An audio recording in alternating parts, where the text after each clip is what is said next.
Welcome to another episode of the Brunswick Cable Access News. I'm Don Keating. Thanks for joining me this week. Hey, have you ever wondered what it takes to put together a weather show? Well, today I'm going to try and show you, including the help of our green screen, as well as my producer, Louis Tyree. We're going to have some graphics, the current conditions, the animated radar, animated temperatures, a 5-day forecast, the whole 9 yards. One of the things that's near and dear to my heart. So stick around for this show, and a little later, we'll try and show you a little bit about what it takes to produce a weather show. But first, these following headlines. West Nile has been discovered once again in the counties in Ohio. And it is that time of the year again when you like to be outside. And the fresh air, along with the heat and humidity, of course, and with all of that pleasantry come the pesky insects, including ticks, fleas, and of course, those mosquitoes. With the ticks, you have the possibility of contracting Lyme disease, and with the mosquitoes, there's the risk of contracting the dreaded and deadly West Nile virus. Not a joking matter, at least. The most recent discovery of West Nile in Ohio was reported July 9th in Tuscarawas County from a report from the Ohio Department of Health. The disease was discovered in a pool of mosquitoes in east central Tuscarawas County near the community of New Cumberland. Residents are advised to avoid mosquito bites by following these easy, simple steps. Wear Environmental Protection Agency registered mosquito repellents whenever mosquitoes are present and follow your label directions. Wear long, loose, light-colored clothing. Install or repair screens on your windows and doors to keep mosquitoes outside. Residents should also reduce mosquito breeding areas around their homes by emptying standing water from flower pots, gutters, buckets, pool covers, pet water dishes, discarded tires, and bird baths, amongst any other thing that can hold water. Get rid of it. It's not a good scene, and those mosquitoes will be in your backyard in no time at all. So remember, get rid of the water, and you get rid of the mosquitoes and the possibility of contracting West Nile. Not a good thing.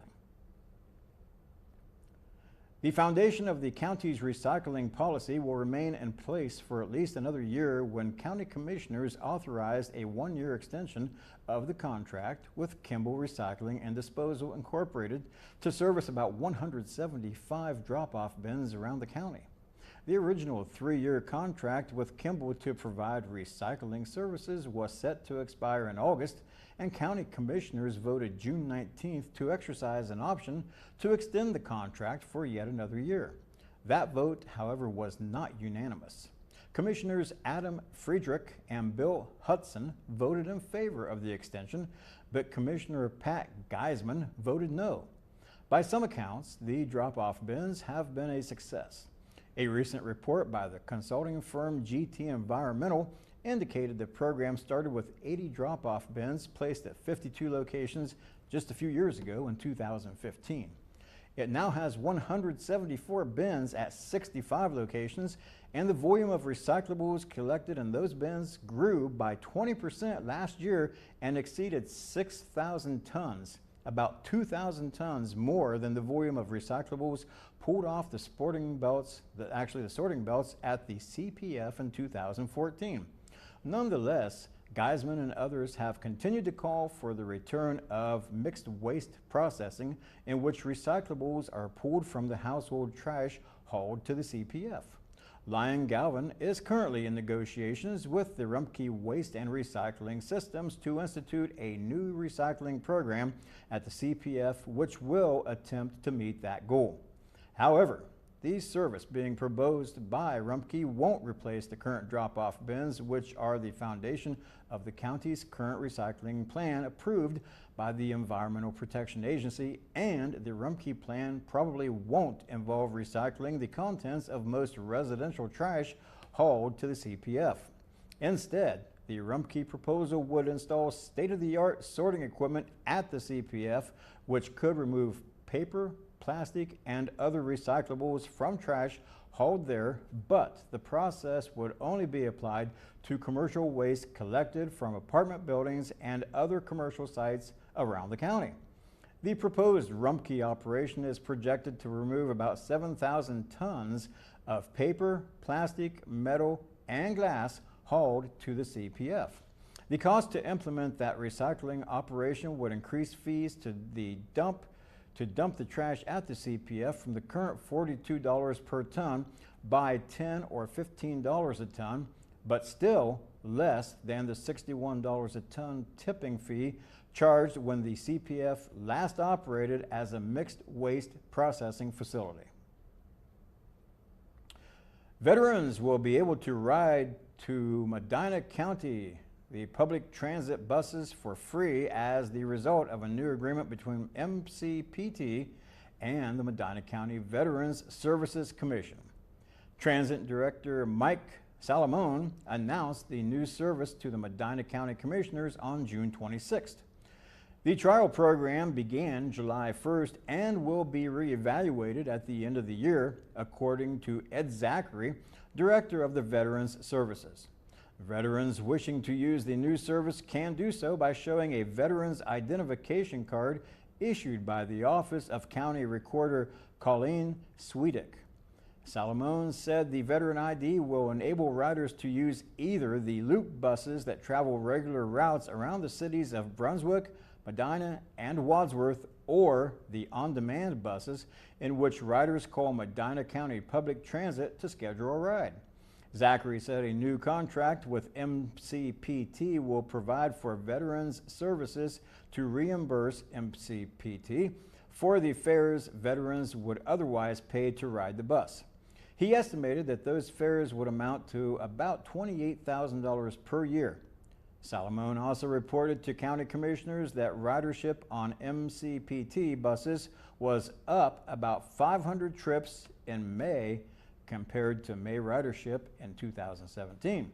Total ridership in May was 6,619 trips, which included 3,250 on-demand trips and 3,369 trips on fixed route buses. Salamone estimated the MCPT cost per passenger trip in May at $21.63 or $3.17 per mile. MCPT provided an average of 2 trips per hour on its on-demand routes in May and 3 trips per hour on its fixed route buses. County Commissioners issued a commendation to Jeff Van Loon, who has retired June 29th as Director of the Medina County Soil and Water Conservation District. Van Loon worked for the district for 12 years and was admired by co-workers and other county officials for his diligent work and cooperation. County Commissioners approved a subgrant agreement between Medina County Job and Family Services and Tri-County Jobs for Ohio graduates that provides $277,000 to fund a summer jobs program that will provide temporary work for about 90 youths in Medina County from low-income families. County Commissioners approved an agreement with Security Automation Systems to upgrade the electronic door and monitoring system at the Medina County Jail. The upgrades are expected to cost about $259,000 and will be paid for with part of the $2.75 million recent borrowed by County Commissioners to purchase and renovate the courthouse commons and building in downtown Medina. Commissioners appointed Lori Solero-Straub, Steve Robertson, and Susan Myers to 4-year terms on the Medina County Alcohol, Drug Addiction, and Mental Health Board. They also reappointed Dennis Langdon to a new 4-year term on the board. In addition, Commissioners appointed Frank Festi to serve as an alternate to Pat Geisman on the County Audit Committee. County Commissioners approved the payment of travel expenses for several county employees to attend a series of out-of-town meetings and training seminars. Among those expenses were $900 for 5 members of the Veterans Services Commission to attend a 3-day convention in Columbus and $500 for an employee of the Veterans Commission to attend a 1-day training program in Columbus. In addition, the County Commissioners authorized the payment of travel expenses for interns at JFS who transport children to office visits at the JFS. City Council was expected to pass emergency legislation next month to allow the Brunswick City School a non-exclusive temporary access easement over a portion of city property during the construction of the new Brunswick Middle School. According to the Memorandum of Understanding, read for the first time, that is, on the council floor June 25th, the city has agreed to allow the school district to use the parking lot outside the Brunswick Area Television Studios, that is, located at 4274 Manhattan Avenue, to access the middle school site in order to keep construction vehicles and other equipment from having to access the site via Pearl Road or through a residential neighborhood on Princeton Drive. The school district will take all necessary actions to ensure vehicles utilizing the easement premises access the easement solely from Pearl Road using a right turn egress from Manhattan Avenue to left turn egress to Manhattan Avenue. As part of the agreement, which is capped at 30 months, the school district has also agreed to construct an asphalt parking lot on the Bat Studios property. All expenses incurred with building the parking lot will be the sole responsibility of the Brunswick City School District. Once the term of the easement expires, the contract indicates that the school district will be responsible for maintaining the easement premises and will return any and all disturbed areas of the city's property, quote unquote, to a condition wherein the easement premises can be utilized for parking to service the city property. To date, Council has not objected to the request. During ongoing discussions of the middle school construction project, school district officials have indicated they plan to keep both Edwards and Vicentaire middle schools open throughout the duration of the construction of the new consolidated middle school. Accordingly, they said, construction traffic will not only be directed away from the school to avoid noise disruptions during the school year, but to minimize safety concerns throughout the middle school complex during that time. Superintendent Michael Mayo said the district plans to construct a portion of the first school building to be constructed in the city in more than 40 years between the two existing middle schools on the campus, which will necessitate the need to relocate student pickup and drop-off areas, as well as staff and visitor parking at Edwards and Vicentaire throughout the 2018-19 and the 2019-20 school years. The Brunswick Middle School is expected to be open in time for the start of the 2020-2021 school year. The Medina County Juvenile Detention Center has recognized 2 of its employees and 1 community volunteer through the Ohio Juvenile Detention Services Association.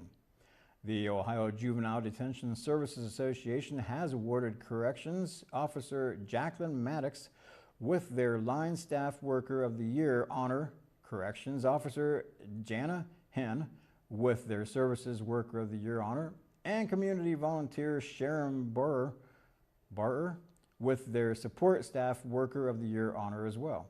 Maddox has been with the detention center since March 2017 and Officer Hen since February 2016.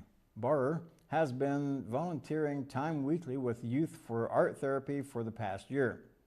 The Line Staff Worker of the Year award is given to an employee for their work with the youth, job performance, and representation of the facility philosophy and objectives in the care, treatment, and services they provide. The Services Worker of the Year award is given to an employee who exemplifies the facility goals in their quest to assist in changing youth's attitude and behaviors toward a more positive direction in life. The Support Staff Worker of the Year award is given to one who, through their dedication and hard work, assists their facility in achieving its purpose, goals, and its mission. Well, coming up next, as you know, it's been a very hot, muggy July thus far. Will that trend continue? We will find out when I come back.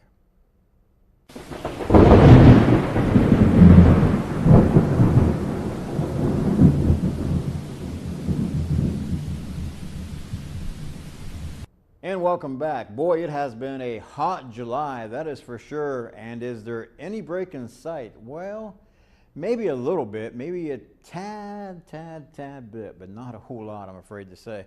Let's take a look at our averages for the Brunswick and Medina County area.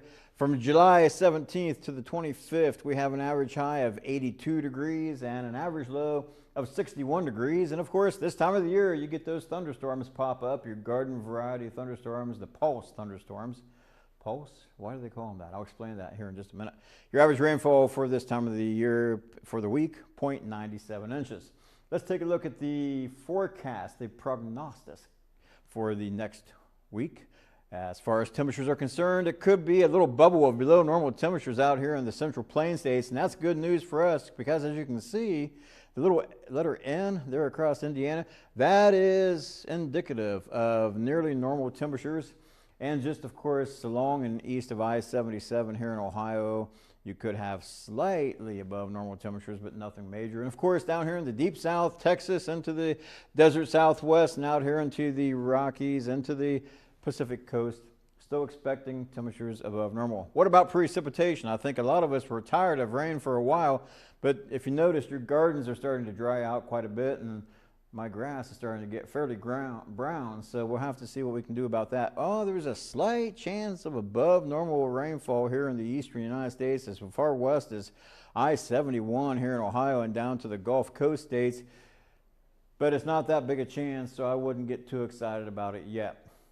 And around here, things can change in just a minute. Now, what is a pulse thunderstorm? Pulse thunderstorms are when thunderstorm activity begins to pop up during the day and we have the heating of the day, the humidity builds up, they just sit over an area and they pulse out. They just dump their precipitation because there's no steering currents in the atmosphere. So that's what you call a pulse thunderstorm. I'll be back in just a minute.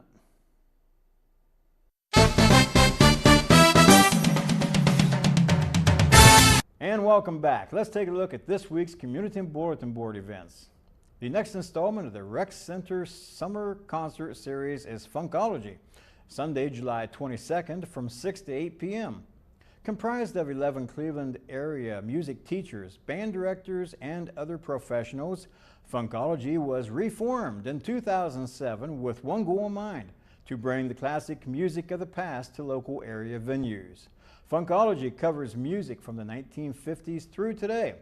Such great artists as Chicago, Earth, Wind and Fire, Stevie Wonder, James Brown, and many, many more. This free event is part of the summer concert series and will be performed on the Rec Center's outdoor stage, indoors if it's raining. Please remember to bring lawn chairs or a blanket to sit on for your comfort. The 76th Annual Salute America Strongsville Homecoming Festival launches with a parade Wednesday, July 25th that kicks off at 6:30 p.m. and finishes with fireworks on Saturday, July 28th. Admission is free. Homecoming opens at 3 p.m. on the Strongsville Commons at the corner of Routes 42 and 82. Entertainment by Cleveland Breakfast Club immediately following the parade. Rides all day until closing are $20. Individual ride tickets are available. Participate in the largest 50-50 raffle in Northeast Ohio. And for more information or to be a part of the parade, visit the Strongsville Chamber Area Commerce website, which is located at the bottom of the screen. It's not too late to be a part of the 200 Holes Medina Bicentennial Golf Tournament. Rules of the game: players must register to play 200 holes at participating golf courses, at least 9 holes on each course, during the 2018 golf season, which runs May 1st through October 1st. On October 1st, all players completing the 200 holes will be placed into 4 skill groups, A, B, C, or D, based on their posted scores. They will then be randomly placed into foursomes with 1 player from each skill group. Foursomes will then play 18 holes in a scramble format on one of the participating courses. The same color tees must be played on all courses. The scramble will be held during the week of October 1st. The winning foursome will be the Bicentennial Tournament champions. Fees and prizes, well, that includes a $10 registration fee which must accompany each registration. Each participating course will determine greens fees for participants at their courses. Players completing the 200 holes before October 1st will receive a Bicentennial Tournament polo shirt. For a list of participating golf courses and to register and or report scores, scores must be posted as played on the Bicentennial Tournament website listed below. The thyroid is an organ responsible for the production of thyroid hormones, which are essential to the regulation of metabolism and other functions of the body. If the thyroid hormone levels are not in a normal range, signs of the thyroid symptoms disease may occur. Join Richard Shoebridge, a medical doctor, president of the Cleveland Clinic Medina Hospital, on Tuesday, July 24th from 6:30 to 7:30 p.m. at the Brunswick Library's Sycamore Room for this free program where he will discuss the importance of the thyroid health and its relationship to a person's overall health and wellness. Dr. Shoebridge will also review common conditions associated with abnormal thyroid function and will share treatment options for various thyroid conditions. Please register at the web address shown below. Come explore damsels and dragons, damselflies and dragonflies, that is, at the Susan Hambly Nature Center at Brunswick Lake. While dragonflies and damselflies are beautiful to look at, they also have fascinating lives before they ornament our ponds and meadows. Come explore all stages of a dragonfly's life cycle, play some games, and do dragonfly craft. This child-friendly event is on Sunday, July 22nd from noon until 5 p.m. and it is sponsored by the Medina County Parks. All ages are welcome, no registration is required, and it's free. For more information, you can go to the website listed below or drop them an email or give them a call. Does your family love the history of the tall masted ships? If so, then you're in luck. From July 24th to August 5th, the Cleveland Museum of Natural History has a huge treat for you and your family in the Pollock Gallery with the Sailing for Science, Voyage of the Blossom. Set a course for adventure in this museum-created exhibit celebrating the fabled Voyage of the Blossom. Explore tales of mutiny, adventure, and discovery as you experience the expedition that built the museum's collections nearly a century ago. Get close to specimens collected during the historic voyage. Transport yourself to the deck of the Blossom through field notes from the researchers who made the trip and learn how the museum entered into uncharted territory to build the renowned collections we know today. For more information on hours and admissions, visit the museum's website listed below.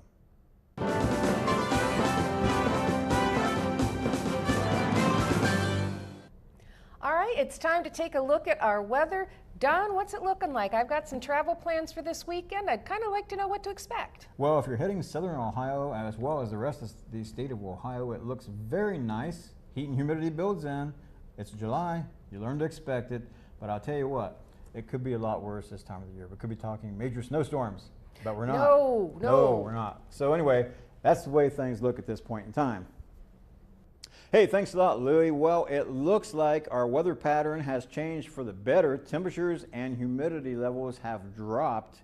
That's a good thing, but toward the end of our forecast period, unfortunately, the heat and humidity shall returneth. National map shows high pressure located across the upper Midwest. That's giving us the nice sunny skies, lower humidity, and a few puffy cumulus up there right now. That'll move off to the southeast and give us warmer air toward the end of the week. On our regional map, low pressure located near central Kentucky with that cold front to our south that made its way through here last night and ushered in the cooler, drier air. You can see the late morning temperatures in the 70s and 80s, but where the map and the front is located out here in the Central Plains states, temperatures rise substantially. A closer look in the area shows low pressure again near central Kentucky with temperatures in the 70s and 80s. And once that low moves off to the east, it begins to pull that frontal system northward as a warm front.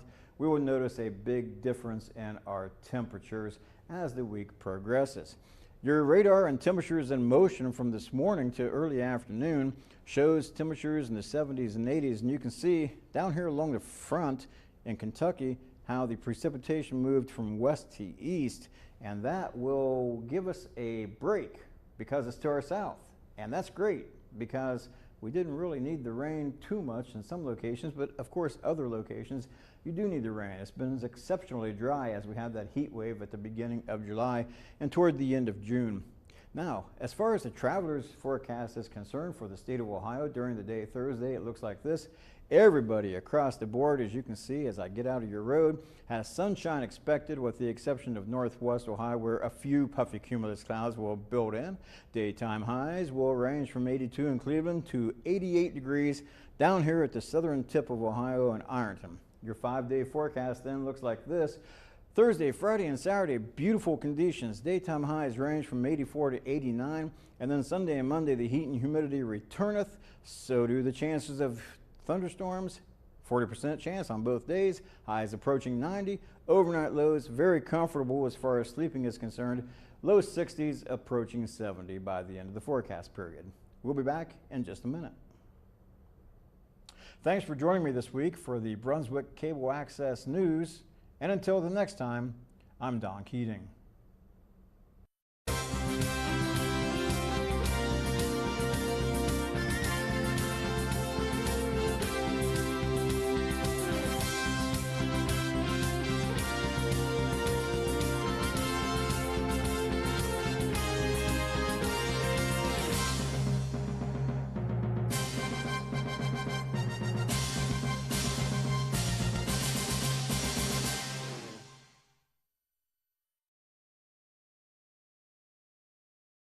The preceding program was made possible through the use of equipment and facilities of Brunswick Area Television.